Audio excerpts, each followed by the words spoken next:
एक बार एक व्यक्ति रेड लाइट एरिया के किसी एक कोठे पर जाता है। कोठे का दरवाज़ा जैसे ही खोलता है वह सामने पाता है कि 20 अलग अलग खूबसूरत महिलाएं खड़ी होती हैं।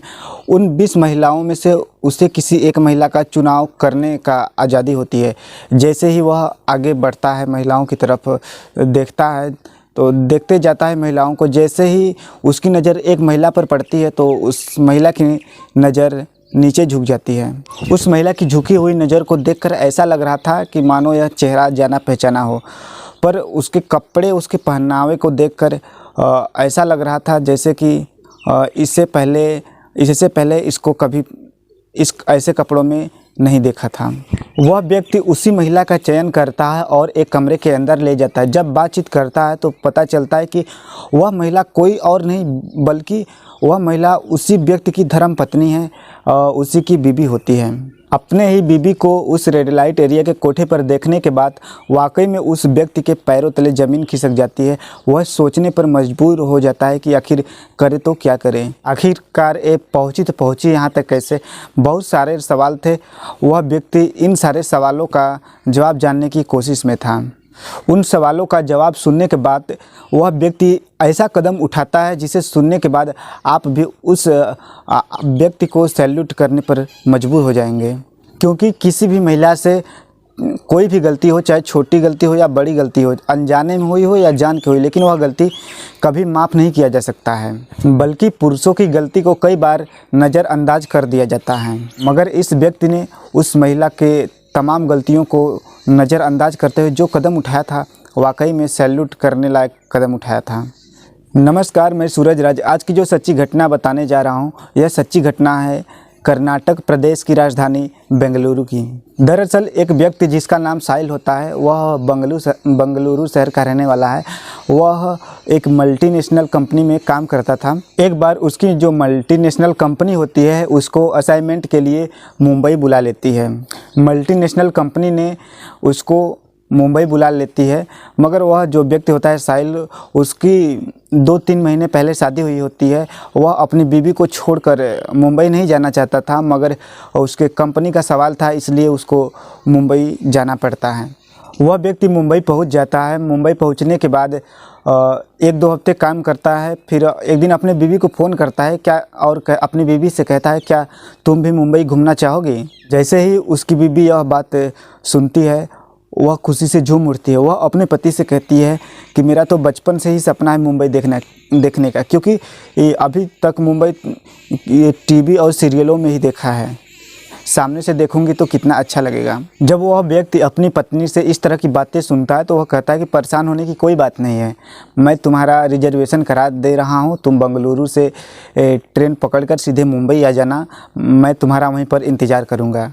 आखिरकार वो दिन भी आ जाता है। वह महिला खुशी खुशी सुबह उठती है, अपना बैग सारा सामान पैक करती है और वह बेंगलुरु रेलवे स्टेशन पर जाती है।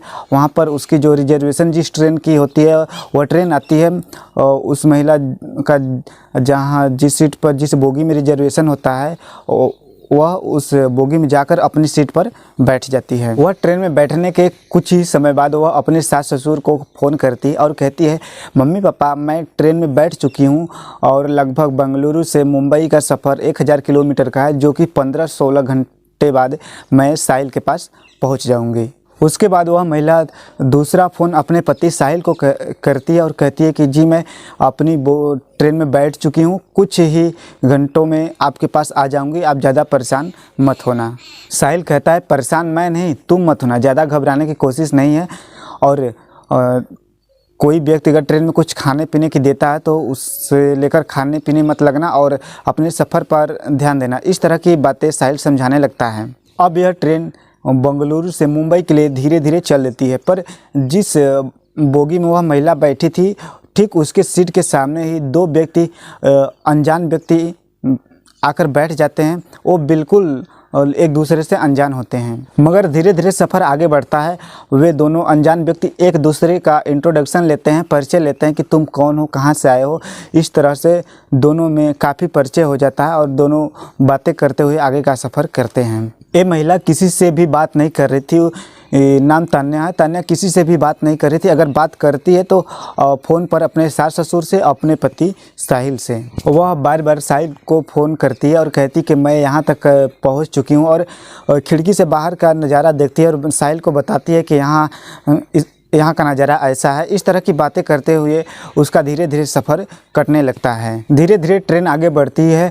जो तान्या के सामने दो व्यक्ति बैठे थे, उन्हीं में से एक व्यक्ति कहता है कि बहन जी, लगता है आप पहली बार ट्रेन का सफ़र कर रही हैं, वो भी मुंबई का। तो तान्या कहती नहीं, इसके पहले मैंने तो कई बार ट्रेन में बैठा है, पर मुंबई पहली बार जा रही हूँ। वे दोनों कहते हैं कि बहन जी, घबराने की ज़रूरत नहीं है, अगर कोई भी आपको समस्या हो, दिक्कत हो तो आप हमसे कह सकती हैं। इस तरह की बातें चलती है और तीनों का सफ़र कटता चला जाता है। उन व्यक्तियों के पास कुछ खाने की चीज़ें होती है, वो खाने लगते हैं और तान्या की तरफ करते हुए कहते हैं कि बहन जी, इसमें से आप कुछ लेंगी? तो तान्या साफ मना कर देती है, तो वे लोग अपना खाने लगते हैं। सफ़र कटता चला जाता है, मगर 15-16 घंटे का जब सफ़र होता है, सामने व्यक्ति बैठे हैं, तो अगर सोना नहीं तो दोस्ती होना जाहिर सी बात है। उधर उन दोनों की दोस्ती भी हो गई थी, पर उन दोनों ने कहीं ना कहीं तान्या से भी जान पहचान बना ली थी। तान्या के पास भी कुछ खाने पीने की चीज़ें होती है, वह उसमें से निकाल कर खाने लगती है। तो उन दोनों बेटियों का नज़र तान्या के खाने वाली चीज़ पर पहुंच जाती है। तो तान्या की मजबूरी हो जाती है उस सामान को उन दोनों व्यक्तियों की तरफ दिखाते हुए कहती कि भाई साहब, आप भी इसमें से कुछ लेंगे? तो वो जो व्यक्ति बैठे थे उसमें से कुछ लेकर खाने लगते हैं। कुछ समय बाद वो दोनों व्यक्ति भी कुछ सामान लेते हैं और तान्या की तरफ करते हुए कहते हैं कि बहन जी, इसमें से आप भी कुछ लीजिए। इस तरह खाते पीते हुए उन तीनों का सफ़र बहुत अच्छे से कट रहा था। धीरे धीरे सफ़र कटता है और लगभग मुंबई 150 किलोमीटर रह जाता है। 1000 में से 850 किलोमीटर का सफ़र कर चुकी थी, लगभग 150 किलोमीटर मुंबई रह गया था। तभी तान्या अपने पति साहिल को फ़ोन करती है और कहती है कि मैं आपसे लगभग 150 किलोमीटर पहले हूँ। साहिल कहता है कि ठीक है, आ जाओ, मैं रेलवे स्टेशन पे तुम्हें लेने के लिए आ जाऊँगा। बस इतना ही साहिल से बात हुई थी। उसके बाद वे दोनों व्यक्ति तान्या से पूछते हैं, बहन जी आप चाय लोगी? तो तान्या कहती नहीं, चाय मैं नहीं पीती। फिर वो दोनों व्यक्ति 2 चाय लेते हैं। 2 चाय लेने के साथ साथ तीसरी भी चाय लेते हैं। तीसरी चाय लेते हैं और तान्या को दे देते हैं। तान्या जब चाय पीती है तो कुछ समय बाद तान्या को धीरे धीरे नींद सी लगने लगती है और वह सो जाती है। जब तान्या की नींद खुलती है तो उसे पता चलता है कि वह किसी ट्रेन की बोगी के अंदर नहीं, बल्कि किसी कार के अंदर है और वह कार बहुत तेज़ी से चली जा रही है। तान्या की धीरे धीरे आंखें खोलती है तो वह खुद को पाती है कि वह बेहोशी अवस्था में पड़ी है। इससे साफ जाहिर होता है कि वह किसी अनहोनी घटना में फंस चुकी है। तान्या की जब आंखें खुलती है, धीरे धीरे वह बोलने की कोशिश कर रही थी। वह सामने पाती कि वहीं जो ट्रेन में 2 व्यक्ति बैठे थे, वहीं व्यक्ति उस कार में भी बैठे हुए हैं और एक तीसरा व्यक्ति भी है जो कि एक कार चला रहा था। वह उन दोनों व्यक्तियों से पूछती है, भाई साहब मुझे कहाँ लेके जा रहे हो? तो उसमें से एक व्यक्ति तान्या को ज़ोरदार थप्पड़ मार देता है और कहता है कि शांत रहो वरना फिर से थप्पड़। क्योंकि तान्या को उस चाय में कुछ नशीला पदार्थ मिलाकर दिया गया था, जिससे तान्या बेहोशी अवस्था में आ जाती है और उन दोनों का विरोध करने में असमर्थ होती है। कार धीरे धीरे चलती जाती है, बहुत तेज़ी से चलती जाती है। वह जाकर किसी एक रेड लाइट एरिया के एक कोठे पर रुकती है। तान्या को धीरे धीरे होश आता है। वह दोनों व्यक्ति जो होते हैं तान्या को लेकर कोठे के अंदर चले जाते हैं। वहाँ पर 2 महिलाएं होती हैं और उन दोनों व्यक्ति से तान्या को बेचने की बात हो रही थी। तो तान्या को बेचने की बात लगभग जो सौदा हुआ था वह 45,000 में हुई थी। वो दोनों व्यक्ति तान्या को 45,000 में उस कोठे पर बेचकर चल देते हैं। तो तान्या उन दोनों व्यक्ति का पैर पकड़कर रोने लगती है, गिड़गिड़ाने लगती है, पर वो दोनों व्यक्ति तान्या को लात से मारकर एक तरफ करके कोठे से बाहर चले जाते हैं। अब तान्या एक कोठे पर मौजूद रहती है।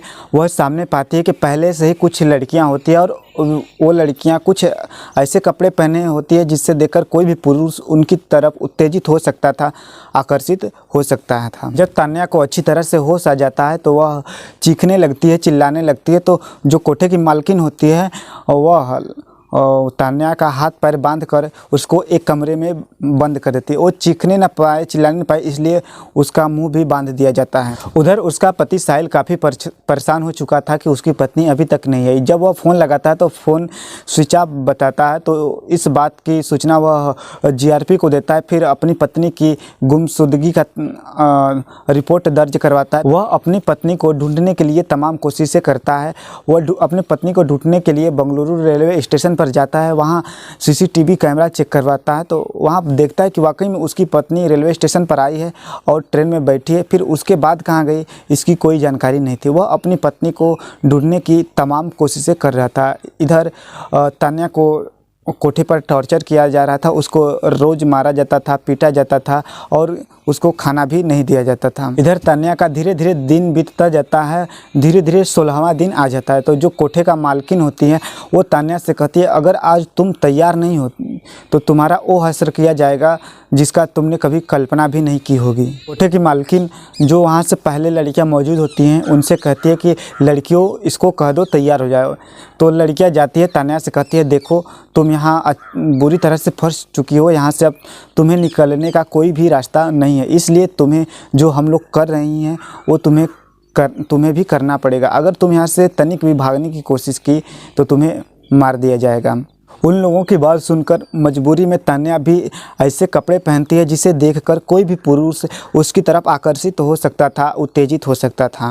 आज 20-22 महिलाओं में तान्या का नंबर था, क्योंकि ग्राहक ने तान्या को ही चुना था, तान्या को ही पसंद किया था। वह ग्राहक तान्या को लेकर एक कमरे में जाता है। जब वह व्यक्ति तान्या को लेकर कमरे के अंदर जाता है, दरवाज़ा बंद कर देता है, तो तान्या उस व्यक्ति का पैर पकड़कर रोने लगती है, गिड़गिड़ाने लगती है। रोती भी ऐसी है कि उसकी आवाज़ बाहर तक न सुनाई दे। तान्या उस व्यक्ति से रोते हुए कहती कि भैया मुझे माफ़ कर दीजिए, मुझे यहाँ पर ऐसे लाकर बेच दिया गया है। मेरे पति साहिल हैं जो कि यहाँ पर मल्टीनेशनल पर कंपनी में काम करते हैं। मुझे सिर्फ मुंबई देखना था, पर मुझे किसी ने चाय में नशीला पदार्थ मिलाकर मुझे बेहोशी अवस्था में करके यहाँ पर बेच दिया है।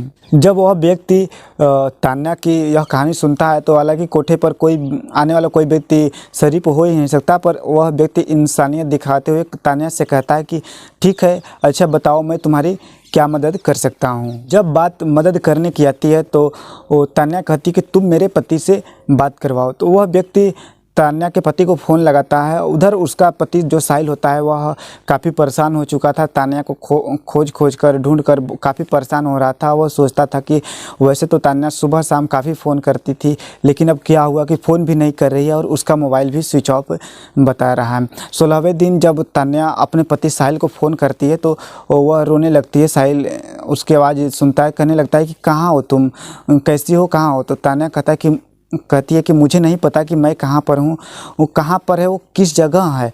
इसका पता जो है जो ग्राहक बनकर आया था व्यक्ति वही सब साहिल को बता देता है।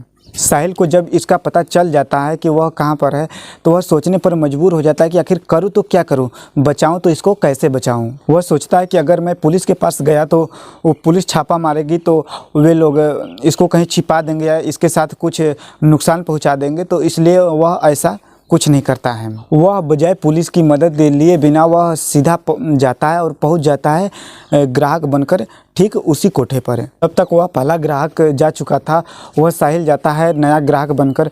तो वह सामने उन्हीं 20-25 महिलाओं में से ढूंढता है अपनी पत्नी तान्या को। हर एक महिला को वो रिजेक्ट करता जाता है। तो जो कोठे की मालकिन होती है वह कहती हैं कि जो नई वाली लड़की है उसको लाकर दिखाओ, शायद यह व्यक्ति उसे पसंद कर ले। जैसे ही वह तान्या को सामने लाकर करती हैं तो साहिल और तान्या की जब नज़र मिलती है तो तान्या की आंखों में आंसू आ जाते हैं। वह अपनी नज़रें झुका लेती है और उसकी आंखों से आंसू टपकने लगते हैं। तो साहिल कहता है मुझे यही लड़की चाहिए और वह तान्या को लेकर एक कमरे के अंदर चला जाता है। वह अपने पत्नी को लेकर कमरे के अंदर चला जाता है। तो कमरे का दरवाज़ा बंद करने के बाद तान्या उसको पूरी कहानी बताती है कि यहाँ कैसे तक आई। तो और जो साहिल होता है वह अपनी पत्नी का बात सुनकर वह तनिक भी नाराज़ नहीं होता है, बल्कि वह अपनी पत्नी से कहता है कि हमें ठंडे दिमाग से यह सोचना चाहिए कि हम लोग यहाँ से निकलेंगे कैसे, हम लोग यहाँ से जाएंगे कैसे, क्योंकि अगर हम लोग यहाँ से तनिक भी भागने की कोशिश की तो ये लोग हमें मार भी सकते हैं, कुछ नुकसान हमें पहुँचा सकते हैं।